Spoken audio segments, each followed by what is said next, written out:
बिस्मिल्लाहिर्रहमानिर्रहीम। आज़ाद कश्मीर में 27 नवंबर को बल्दियाती इलेक्शन होने जा रहे हैं। इस हवाले से पर न्यूज़ की खुसूसी जो प्रोग्राम है इलेक्शन 2022 के आज के जो हमारे मेहमान हैं खान इफ्तिखार खान साहब,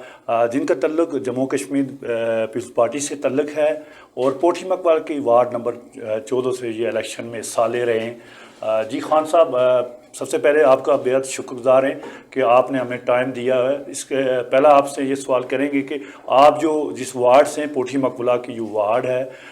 कसब बाज़ार, ये पोठी मकबूला की वार्ड के नाम से है, वार्ड नंबर 14 से आप इलेक्शन में हिस्सा ले रहे हैं। तो इस वार्ड में जो आपके मद्दे मुकाबल जो उम्मीदवार हैं वो कितने हैं, और साथ साथ आप हमारे नाजरीन को ये भी बताएंगे कि उस वार्ड में कुल जो वोटरान हैं उनकी तादाद कितनी है। बिस्मिल्लाहिर्रहमानिर्रहीम।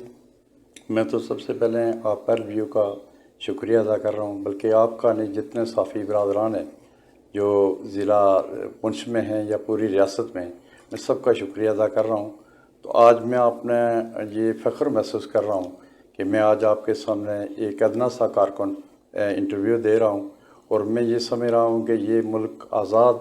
गाज़ी मिल्लत की वजह से आज़ाद हुआ है, और उसके बाद खालिद साहब के मिशन को हम लेके चल रहे हैं। तो उनकी वजह से आज हम इस मोहब्बत तक पहुँचे हैं कि आज हम आपके साथ इंटरव्यू दे रहे हैं। और मेरी 14 नंबर वार्ड है पोठी मकबरा कस्बा डिस्पेंसरी, तो उसमें कुल वोटरों की तादाद है 1553। तो इंशाल्लाह वो मैं कोशिश कर रहा हूँ, और डोर टू डोर में अपनी मुहिम भी चला रहा हूँ, और उसमें मैं ये कोशिश कर रहा हूँ कि हर आदमी के पास अपना मैसेज पहुँचा रहा हूँ, और खालिद साहब का जो मिशन है उनकी बात कर रहा हूँ, और गाज़ी मिल्लत की बात कर रहा हूँ। तो मुझे ये हर जगह से कोई मायूसी नहीं हुई है। सब लोगों ने यकीन नहीं कर पाई हुई है कि ठीक है, आपको 27 नवंबर को तलवार पे मोहर लगा के तो हम जो है ना आपको जितवाएंगे, और इंशाल्लाह जीत भी होगी। खान साहब, आपसे मुख्तसर आपकी वार्ड के हवाले से बात करेंगे। आपकी जो वार्ड है पोठी मकबूला की वार्ड नंबर 14 है, इसमें जो वार्ड की सतह की जो सूरत हाल है, अमलन तौर पे आप जो वार्ड में इलेक्शन मुहिम में दाखिल हो चुके हैं, बल्कि इख्तिताम हो रहा है क्योंकि इलेक्शन में दिन कम रह गए हैं। तो साथ साथ आपको जो मसाइल हैं वार्ड की सतह पर जिनका सामना करना पड़ता है, आवाम की जानिब से आपको जो मसाइल हैं वो भी सामने आते होंगे, तो उस हवाले से आप पार्टी नज़रिए की बात कर रहे हैं या आप अपने हवाले से बात कर रहे हैं जो इलाके में आपकी खिदमत है? मैं सर ये है कि पार्टी के जो मिशन है, पार्टी का जो मंशूर है, उसको लेके जो है मैं घर घर ये मैसेज पहुंचा रहा हूं और पैगाम दे रहा हूं, और फिर जो छोटी मोटी बातें अपनी तरफ से हैं वो भी हम करते हैं। और इंशाल्लाह हम जो है ना हर जगह पे हर जगह पे हम जो है ना अपना अमली तौर पर किरदार अदा कर रहे हैं। और मुझे यकीन है कि जो मेरी वार्ड में जो पसमंदा है वो इसलिए है कि दलाली और नम जो है ना ये सबसे पहले ये उलमरा यूनियन काउंसिल में थे। तो ये इसी मरतबा हमें मौका मिला है जो ये म्यूनसिपल कॉरपोरेशन में ये शामिल हुई है। तो यहाँ काफ़ी सारे काम हुए भी हैं, लेकिन जो काम रहते हैं वो हम जो है ना पहले तो किसी से कोई वादा नहीं करते हैं। तो इंशाल्लाह हम कामयाब होने की सूरत में या नाकाम होने की सूरत में भी हम जो है ना इस अवाम के लिए हम जदोजहद करते रहें। तो मेरी तकरीबन 50 साल उम्र हो गई है, लेकिन मैं ये सोच रहा हूँ कि इसके बाद जितनी उम्र है मेरी तो मैं लोगों की खिदमत में जो है ना गुजारूँ। खान साहब, ये जो लास्ट जो इलेक्शन बल्दियाती इलेक्शन हुए वो 91 में, तो उसके बाद अब तक जो अरसा बनता है तकरीबन 31-32 साल ये हो चुके हैं इलेक्शन नहीं हुए। तो उस हवाले से ये दरमियानी जो गैप है, इस गैप के दौरान जो उससे पहले बल्दियाती इंतखाबात में आवाम के लिए जो बड़ी सहूलियात थी वो रसाई उनको आसान थी, अभी तो ये इख्तियारात जो MLA की सतह पे नीचे आएंगे, निचली सतह पर जब आएंगे तो बल्दियाती नुमाइंदे बड़े पावरफुल होंगे। तो इस हवाले से आप क्या कहना चाहते हैं? मैं सर ये आपसे ये बात कर रहा हूँ कि ये तकरीबन 31-32 साल से हम जो है नौजवान नस्ल को हम कोई आगे लाने में नाकाम रहे। वहाँ कोई भी हुकूमत रही है लेकिन वो वादे तो करती रही है, लेकिन नौजवान नस्ल को आगे लाने में उनको बड़ी परेशानी और बड़ी प्रॉब्लम थी। तो मैं ये सोच रहा हूँ कि ये बसपंदगी जो है ये हमारी बदकिस्मती है कि 31-32 साल के बाद भी हम अगर इस इलेक्शन को हम सही तरह से सही महीने में अगर इसकी मेहनत न कर सकें और इस पे हम गौर व फिक्र न कर सकें तो मेरे ख्याल में ये नौजवान नस्ल के साथ जाती है। खान साहब, आपका जो दायरा कार है हम वार्ड की सतह पर तो नहीं रख सकते, क्योंकि ये वार्ड सेहत के ज़िला भर में कोई फोरम बने, मुख्तलिफ जो तहरीकें हुई उसमें आपने की भरपूर नुमाइंदी हुई, तो उस हवाले से आपका जो वार्ड की सतह पे एक जो जदोजहद है, इसको वार्ड की जो आवाम है किस नज़र से देख रही है? मैं तो ये सोच रहा हूँ कि मैं अपने आप पे ये फ़ख्र महसूस कर रहा हूँ कि मैं लोगों की खिदमत इससे पहले भी करता रहा और इसके बाद भी करूँगा, और जो भी जहाँ कहीं भी कोई जुल्म और ज़्यादती की बात हुई है, शहर के अंदर, शहर के बाहर और वार्ड के अंदर, वार्ड से बाहर, और एक मैं अपनी पोठी मकबला कस्बार डिस्पेंसरी की बात नहीं कर रहा हूँ, बल्कि मैं ज़िला पुंछ में जहाँ कहीं भी किसी ड्राइवर के साथ ज़्यादती हुई हो, किसी गाड़ी के वाले इसके ज़्यादती हुई हो, या किसी मज़दूर के साथ ज़्यादती हुई हो, तो मैं मज़दूर के साथ खड़ा रहा हूँ और इसके बाद भी इंशाल्लाह खड़ा रहूँगा। खान साहब, जिस पार्टी से आप नामजद उम्मीदवार हैं वो पार्टी बानी कश्मीर की वो पार्टी है, वो तहरीक व तारीख उसी पार्टी की हकीकी वारिस भी है, तो उस हवाले से आप जो अपने वोटरान के पास जाते हैं या आवाम के पास जाते हैं तो तहरीक व तारीख के हवाले से भी बात करते हैं या मिसाइल के हवाले से भी यकीन दहानी करते उनके? सर, मैं ये जो है ना, ये मैं अपनी तरफ से और अपने जहाँ कहीं भी जो हमारी जमात की तरफ से भी मीटिंग होती है तो मैं उसमें भी ये बात ज़रूर रखता हूँ वहाँ कि ये जो है ना, हमें नौजवान नस्ल तक हमें ये तहरीक और तहरीक की बात ज़रूर करनी चाहिए और करते भी हैं। और इस पे हम ये कहते हैं कि नौजवान नस्ल को, क्योंकि नौजवान नस्ल का बहुत बड़ा मसला है आज कल जो मैशियत के बारे में है या किसी मामले में उलझे हुए हैं, तो मैं ये कह रहा हूँ कि उनको खेल कूद में हिस्सा लेके दें और उसके बाद खेल कूद की तरफ उनकी तवज्जो मरकूज़ कराएं, और उसके बाद ये हो कि हम जो है ना अपनी तरफ से और अपने नौजवान नस्ल को हम ये पैगाम पहुँचाएँगे कि ये खित्ता गाज़ी मिलत ने आज़ाद करवाया और खालिसा का मिशन ये था कि मेरिट और इंसाफ की बात। तो इसलिए मैं ये कह रहा हूँ कि नौजवान नस्ल को हम ये जब पैगाम पहुँचाते हैं तो जिस नौजवान आदमी से हम ये नौजवान लड़के से बात करते हैं तो वो नौजवान हमें इस बात पे अप्रिशिएट करता है और हमें वो हमारी तारीफ़ करता है। खान इफ्तार साहब, ये बताएंगे जो वो पोठी मकबला की वार्ड नंबर 14 है, इसमें जो आपने अमलन तौर पे जो इलेक्शन मुहिम में हिस्सा लिया, तो आपको क्या लगा कि जो सबसे बड़ा जो मसला है, जो मसाइल हैं, वो कौन से आपके नज़दीक जो इस वार्ड में हैं? मैं तो ये कह रहा हूँ कि सबसे पहले हमारा जो मसला था वो ये था कि हम जो है ना हमारा यूनियन काउंसिल के साथ थे, तो वो म्यूनसिपल कॉरपोरेशन के साथ हुए हैं, तो वो ये एक वार्ड थी, ये दाड़ाली और नम से लेके खड़ाबड़ तक, तो हमने जदोजहद की और वो वार्डें हमारी 2 हुई, तो 21 वार्डें थी या 22 हो गई हैं। तो ये मैं सोच रहा हूँ कि उस वार्ड की सतह पे नहीं बल्कि वो आप सब लोगों को सब वोटरों को मैंने एक वीडियो पैगाम भी दिया था और मुबारक भी दी थी कि ये हम कामयाब हो चुके हैं, हमारी 2 वार्डें, तो इसमें हम पूरी तरह से जदोजहद करेंगे। कोई भी आदमी इलेक्शन लड़े, इसमें कोई ये बात नहीं है कि वो कोई नहीं लड़ सकता है, या कोई बरदरी की सतह पे या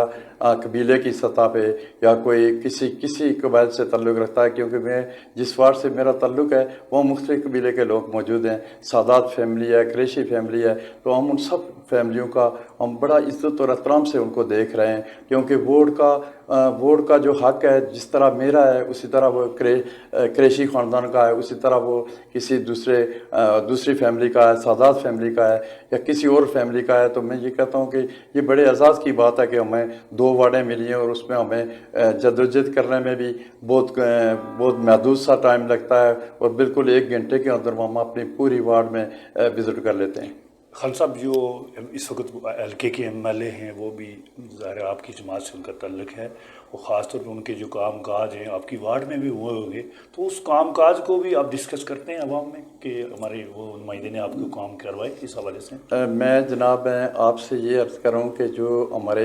MLA नहीं हैं बल्कि पूरी रियासत पूरे ज़िला पुंछ के हैं, जिस हल्के के पूरे MLA हैं, تو حلقے کے جو ایم ایل اے ہوتے ہیں تو ان کو ویسے بھی جو آدمی ان کو ووٹ دیتا ہے اس کا بھی وہ شکریہ ادا کرتے ہیں اور جو نہیں دیتا اس کو بھی اکوموڈیٹ کرتے ہیں. ہم نے جو ایم ایل اے کی طرف سے جو فنڈز آتے ہیں تو ہم کسی ایک بندے کو نہیں دیتے ہیں کہ وہ، بلکہ ہم ایک کمیٹی بناتے ہیں اور کمیٹی کے تھرو وہ ہم جو ہے نا ہر وارڈ میں ہر پولیس اسٹیشن میں کام کرواتے ہیں. اور یہ سارا کریڈٹ جو ہے نا وہ سیر ابراہیم کو جاتا ہے، کیونکہ خالد صاحب نے یہ تربیت نہیں کی ہے کہ آپ کسی ایک آدمی کو نوازیں اور باقی جو ہے نا عوام دیکھتی رہ جائے. تو ہم یہ کہتے ہیں کہ جہاں ہمارا مخالفین ہے، جہاں ہمارا مخالف امیدوار ہے یا ہمارے ساتھ مخالفت رکھتا ہے بندہ، تو ہم پہلے سب سے پہلے اس کو ہم اکوموڈیٹ کرتے ہیں. ہم یہ دل کی ایتھاگریوں سے ہم اس کا شکریہ بھی ادا کرتے ہیں اور اس کو اسکیم بھی دیتے ہیں. اور جو اسکیم ہمارے بیس میں ہوتی ہے، یہ نہیں ہے کہ ہم کسی کے ساتھ، نہ خالد صاحب نے جھوٹ بولا، نہ آج تک حسن صاحب نے بولا، اور نہ ہم آگے ان کے کارکن جو ہے جھوٹ بولتے ہیں. خان صاحب، پورے ضلع بھر میں تفصیلات تھے امیدواران کے کہ ووٹر جو وارڈ کی سطح پہ، یونین کونسل کی سطح پر جو ووٹران ہیں وہ دوسری جگہ لگائے گئے، تو اس پہ پولیس کی مانے تک اس کے بعد بھی ابھی بھی تفصیلات موجود ہیں. تو اس آج تک آپ کہاں تک کامیاب ہوئے اپنی وارڈ کی سطح پر جو ووٹران تھے ان کو صحیح جگہ پہ لانے میں؟ کہاں تک کامیاب ہوئے؟ کتنے ووٹران آپ کے ایسے ہیں جو دوسری وارڈوں میں ان کے نام ہیں؟ سر، میں یہ آپ سے کہتا ہوں کہ یہ 31-32 سال کا جو پیریڈ ہے، میں یہ کہ سوچ رہا ہوں کہ جو افسران جن کی ذمہ داری تھی یہ فرشتے بنانے کی یا وارڈیں بنانے کی، تو میں یہ سوچ رہا ہوں ان کو تنقید نہیں کر رہا ہوں بلکہ ان کا بھی شکریہ بھی ادا کر رہا ہوں دوسرے لفظوں میں. لیکن یہ ہے کہ میں یہ سوچ رہا ہوں کہ ان سے کوئی وہ اس طرح سے 31-32 سال وہ میرے خیال میں سبق بھول گئے جو سبق ہمیں یاد رکھنا چاہیے تھا، کیونکہ یہ بڑا مشکل کام تھا کہ یہ ایک وارڈ میں جو ہے نا ایک وارڈ کے ووٹران دوسری وارڈ میں، دوسری وارڈ کے تیسری جگہ پہ. کچھ ہم لوگوں کی خود بھی مسٹیکیں تھیں، کیونکہ میں خود کیا باقی لوگ بھی یہ سوچ رہے تھے کہ کوئی یہ کہہ رہا تھا کہ یہ جو ہے نا مستقل ایڈریس پوٹھی مکوانا ہے تو اس کا مستقل ایڈریس کی بنیاد پہ ووٹ ہونا چاہیے. اب بعض جگہوں پہ مستقل ایڈریس پوٹھی مکوانا ہے، ووٹ جو ہے نا پوٹھی مکوالا میں موجود ہے، اور لیکن یہ ہے نا کہ وہ دوسری جگہ پہ پاڑاٹ میں درج ہے یا راولہ کوٹ میں درج ہے. بعض جگہوں پہ یہ بھی تھوڑی سی پرابلم آئی ہیں. لیکن میں یہ سوچ رہا ہوں کہ اگر یہ الیکشن ہو جائیں تو یہ 31-32 سال کے بعد یہ الیکشن ہو جاتے ہیں تو یہ لوگوں کو شعور آ جائے گا. آج میں یہ سوچ رہا ہوں کہ بعض لوگ کہتے ہیں کہ الیکشن کی ڈیٹ آگے چلی جائے گی، تو میں کہتا ہوں کہ بے شک آگے چلی جائے، لیکن جو لوگ عوامی ہیں وہ یہ کہتے ہیں بے شک آگے چلی جائے، لیکن ہم جو ہے نا عوام کے ساتھ باقاعدہ رابطے میں رہیں گے اور وہ جو ہے نا گھر گھر اسی طرح محنت کرتے رہیں گے اور اپنا پیغام ان تک پہنچاتے رہیں گے. خان صاحب جی، اس میں جو الیکشن ہو رہے ہیں بلدیاتی، اس کو جماعتی الیکشن قرار دیا گیا ہے، لیکن واقعتاً جو عملاً یہ لگ رہا ہے کہ جماعتی جو امیدوار ہیں وہ نہیں، بلکہ آزاد امیدوار نہیں بلکہ جماعتی امیدوار آزاد امیدوار کے حق میں وڈرا ہو رہے ہیں. تو یہ کوئی اس طرح کی جو پکچر عجیب سی آ رہی ہے، تو اس حوالے سے آپ کیا کہتے ہیں؟ جناب، میں آپ سے ظاہر ہے یہ میں سوچ رہا ہوں، میں خود بھی سوچ رہا ہوں، میری پارٹی بھی سوچ رہی ہے کہ یہ جو اصل میں جو راولہ کوٹ جو ہمارا حلقہ ہے، اس میں جتنی جماعتیں باقی ہیں وہ جموں کشمیر پیپلز پارٹی کے کیا پتہ ہے کہ ان کو کیا تھوڑی سی کوئی پرابلم نظر آ رہی ہے یا کیا ان کا کوئی ذاتی اختلافات ہیں، تو وہ اس پارٹی سے کوئی الرجی رکھتے ہیں، تو وہ سارے لوگ گٹھے ہوتے ہیں. لیکن اب آپ کو پتہ ہے کہ اللہ پاک بھی کہتا ہے کہ آپ سچ کہیں اور میرٹ کی بات کریں تو انشاءاللہ وہ سچ کی ہی فتح ہوتی ہے. خان صاحب، آپ الیکشن جیت جاتے ہیں تو اس کے بعد آپ کے جو ترجیحات میں جو چیز شامل ہے کہ وہ علاقے کی، وارڈ کی، وہ کیا، وہ جو مسئلہ ہو، مسائل آپ کی نظر میں ہیں، وہ اس کو فوری حل کریں گے؟ میرے نزدیک یہ ہے کہ میں سب سے پہلے نوجوان بچے جو ہیں جو نشیات کے بعض عادی ہو چکے ہیں، میں یہ سوچ رہا ہوں کہ ان کے بارے میں ان کا علاج کروایا جائے. اور جو ہے نا اگر ہم نوجوان نسل کو اگر ساتھ لے کے یا ان کو کسی اچھے کام پہ لگائیں گے تو مجھے یقین ہے کہ میری یہ سب سے بڑی کامیابی ہوگی. باقی یہ تعمیر و ترقی کے حوالے سے جو ہے یہ تو کام ہوتے رہتے ہیں، اس میں تو میں نہ ہوا کوئی اور ہوگا، اور نہ ہوا تو کوئی اور ہوگا، یہ کام تو کرواتے رہیں گے. لیکن مجھے زیادہ فکر ان نوجوان نسل کی ہے کہ ان کی تربیت نشست کی جائے اور ان کو کھیل کود میں زیادہ جو ہے نا ان کو کھیل کود کی طرف لے جایا جائے، اور جو ہے نا اس کے بعد جو ہے نا ہم تعمیر و ترقی کی بات کی. خان صاحب، یہ ہمارے پیرل نیوز کے جو پلیٹ فارمس ہیں، ہمارے جو ناظرین ہیں، ہمارے جو سامعین ہیں، اور ساتھ اپنے ووٹران اپنے سپورٹران کو جو پیغام آپ دینا چاہیں تو وہ پیغام دیجیے گا۔ میں تو یہ کہتا ہوں کہ جو یہ پورے اس حلقے میں پوری ریاست میں میں یہ کہتا ہوں کہ غازی ملت کے چاہنے والے جتنے بھی لوگ ہیں وہ کسی مسلط کے بغیر، وہ میں یہ کہتا ہوں کہ ہمارا نشان تلوار ہے، خالد ابراہیم صاحب کو چاہنے والے، میں یہ کہتا ہوں کہ ان کو چاہنے والے جو ہیں وہ سارے جتنے بھی ہیں حسن صاحب کو چاہنے والے، تو میں یہ کہتا ہوں کہ وہ تلوار پہ ضرور مور گئیں۔ کوئی مسئلہ نہیں ہے کہ اگر یہ سب لوگ گٹھے بھی ہو جاتے ہیں، سب جماعتیں گٹھی بھی ہو جاتی ہیں تو ہمیشہ فتح جو ہے نا سچ کی ہوتی ہے۔ تو میں اپنے ووٹران اور سپورٹران کو بھی یہ کہتا ہوں کہ کسی سے لڑائی جھگڑے کی بات نہیں ہے، کوئی انا کا مسئلہ نہیں ہے، کیونکہ آپ اگر میری سپورٹ کریں گے تو کسی کے ساتھ لڑنے والی بات نہیں ہونی چاہیے، نہ ہی میں اس چیز کا قائل ہوں کہ کوئی جھگڑا فساد ہو۔ تو یہ جو امن کمیٹی کی بات ہے، یہ ہم پارٹی کے منشور کے مطابق جس طرح پارٹی ڈسپلن ہوگا، پارٹی کہے گی تو اسی طرح ہم جو ہے نا یہ اس کے مطابق فیصلہ کریں گے۔ دوسری بات یہ ہے کہ آپ نے ایک بات پوچھی تھی پہلا پوائنٹ تھا کہ آپ کے امیدواران آپ کی وارڈ میں کتنے ہیں، تو میری وارڈ میں ہم 7 امیدوار موجود تھے۔ کچھ امیدوار ایسے ہیں جو آزاد امیدوار کے جو ٹکٹ ہولڈر ہم تھے، تو اس میں ہم 3 ٹکٹ ہولڈر تھے، ایک پاکستان پیپلز پارٹی کے تھے، ایک جموں کشمیر پیپلز پارٹی کا میں خود ہوں، اور نون لیگ کے ناہید قریشی صاحب تھے۔ تو یہ ہے کہ ناہید قریشی صاحب میرے سننے میں آیا اور وہ میں خبر بھی تھی کہ وہ جو آزاد امیدوار ہیں معذور ایڈوکیٹ صاحب، ان کے حق میں وڈرا ہو چکے ہیں۔ تو اب اس کے بعد پارٹی ٹکٹ ہولڈر صرف 2 ہیں، جموں کشمیر پیپلز پارٹی اور پاکستان پیپلز پارٹی، یہ دونوں کے 2 ہم ٹکٹ ہیں ہمارے پاس، اور باقی آزاد امیدوار ہیں۔ تو میں یہ سوچ رہا ہوں کہ میرے نزدیک ان سب کی عزت ہے، میں ان کا سب کو شاید مجھ سے زیادہ وہ اچھے ہوں، تو میں یہ کہتا ہوں میں ان کا دلی طور پر ان کا بھی احترام کرتا ہوں، اور اپنے ووٹروں سپورٹروں کو بھی کہتا ہوں کہ ان کا احترام کیا جائے اور احترام کے دائرے میں رہ کے جو ہے نا کام کیا جائے۔